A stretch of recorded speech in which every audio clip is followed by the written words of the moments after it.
Elmin müxtəlif istiqamətlərinin öz konturları var. Bu musiqidə çox kəskin şəkildə bəllidir və biz ənənə müasirlik arasındakı o ayrımı çox rahat şəkildə anlaya bilirik və bunu tətbiq edə bilirik.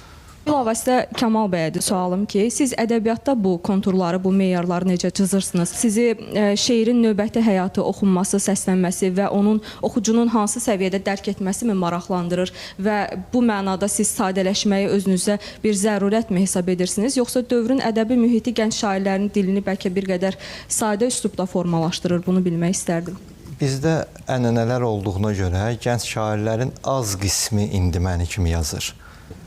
Əksər hissəsi, hətta Vahid dövrünün, məsələn, Vahidin gətirdiyi yeni üslub ki var idi, ondan da daha biraz qədim üsluba meyilləniblər. Oxuyursan, bilmirsən, bu hərənin öz zövqü var və insan öz zövqünə uyğun olmayan şeiri yazsa, yəni mən özüm öz zövqümü oxşamasam, sizin zövqünüzü oxşaya bilmərəm.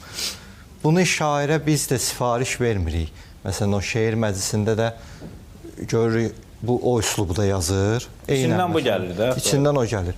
Onun səhvlərini düzəltməyə çalışırıq.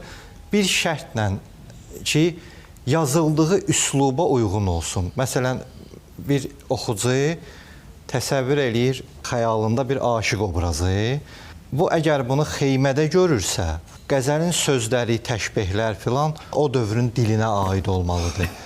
Yox, əgər məsələn otel pəncərəsindən baxırsa, onun 3-cü bəndində, 4-cü bəndində birdən-birə mürği dil filan ola bilməz.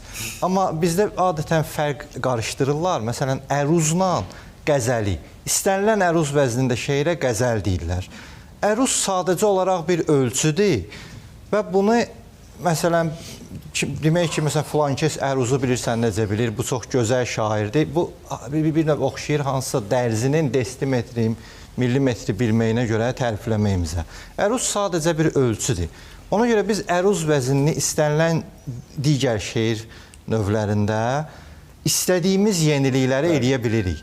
Qəzəl sırf klassik janr olduğuna görə qəzəldə hər yeniliyi, hər sözü işlədə bilmirik. Müəyyən bir çərçivə olur ki, bu klassikanın ənənələrini də qoruyaq.